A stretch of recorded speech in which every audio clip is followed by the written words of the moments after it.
dhulka ay maraan webiyada Jubba iyo Shabeelle ayaa lagu tilmaamaa dallada quudisa Soomaaliya muddo sanooyin ah ayaa beeraha Soomaaliya ay soo saarayeen cunto aan ahayn kuwa gudaha laga isticmaalo oo kaliya balse sidoo kale la dhoofin jiray gaar ahaan xilliyadii gumaysiga Talyaaniga iyo dawladdii kacaanka warbixinada la hayo waxay tilmaamayaan in ka hor burburkii dawladdii dhexe ee Soomaaliya 1991 in ka badan 450,000 oo hektar oo dhul ah oo ku teedsan webiyadan loo adeegsaday dhul beereed kaliya soo saara dalagyada la dhoofiyo gaar ahaan sokorta bariiska iyo mooska kuwa loogu talagalay suuqyada gudaha ee aan la dhoofin jirinna waxa ka mid ahayd galleyda sisinta iyo khudaarta webiyada Jubba iyo Shabeelle waxay muhiim u yihiin beeraha iyo wax soo saarka cuntada ee Soomaaliya webiyada Jubba iyo Shabeelle waa labada webi ee kaliya ee joogtada ah perennial ee mara Soomaaliya waxaana in ka badan 95% biyahooda ay ka yimaadaan Ethiopia Soomaalidu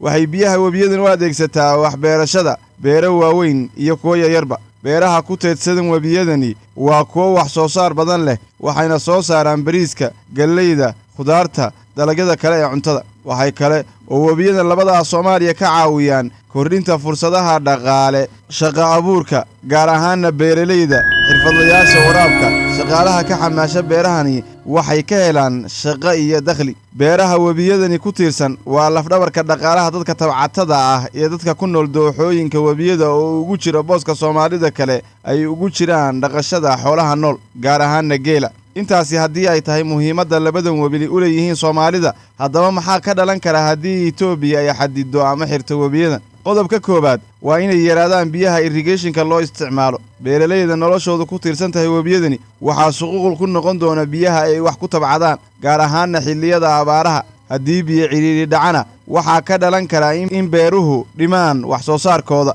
iyo sidoo kale in dalagyada qaybtood la waayo iyo in xitaa meesha ay ka baxaan xaddi badan oo wax soo saarka cuntada ah haddii taasi dhacdo rabbi kama dhige sicir barar cunto oo badan ayaa ka dhici kara dalkeena abaaro iyo biyo la'aan ayaa sidoo kale looga cabsi qabi karaa deegaanada ku dhow webiyada haddii biyuhu yaraadaan ama guud ahaanba la jaro ceelasha balliyada iyo waraabka ayaa khatar weyn wajihi kara kororka sooboolnimada iyo tahriibta haddii ay dhalinyarada beeraleydihi ay waayaan shaqada beeraha ama dhaqaalihii beeraha ka soo bixi jiray waxaa dhici karta in dad badan ay ka hayaamaan deegaanada webigu maro una raadsadaan meelo kale nolol qaybtoodana laga yaabo inay sii kordhiyaan tirada tahriibayaasha taasoo sii kordhin karta culayska dhaqaale ee bulshada Soomaaliyeed saaran nolosha dadka webiyada ku tiirsani waxay aadi kartaa dariiq halis gelin kara waana malaayiin qof waxa kale oo halis ah oo dhici karta hoos u dhac ku yimaada bacarinsanaanta ciidda qulqulka joogtada ah oo yaraada ayaa dhulka flood plain-ka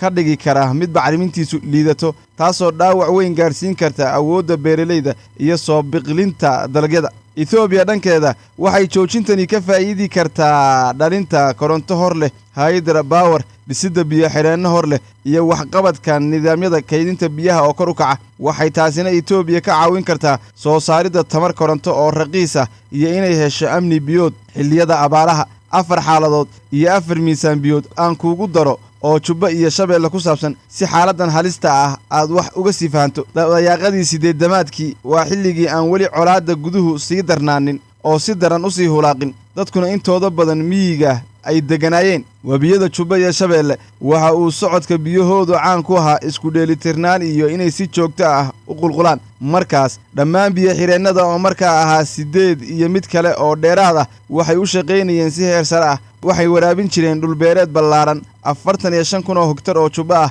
iyo 60,000 oo hektar oo Shabeelle ah tirada dadka ku nool dhulka webiyadu qiyaastii waxay ahayd 0.9 milyan iyo Shabeelle 1.6 milyan isticmaalka biyaha labadan webi ee dhinaca Ethiopia markaas aad ayuu u yaraa waxay isticmaali jireen waxaan la dareemayn ama aan dhalin biyo yaraan xaaladda hadda ee 2025 sanado badan kadib magaalo soogalka Soomaalidu si weyn ayuu u kordhay labada webi gaar ahaanna Shabeelle socodkiisu waa dhantaal luudis ayuu ku hinqanayaa biyihiisu waxay u eg yihiin kuwa aan la isku haleyn karin nidaamka waraabka ee webi Shabeelle khalkhal ayuu wajahay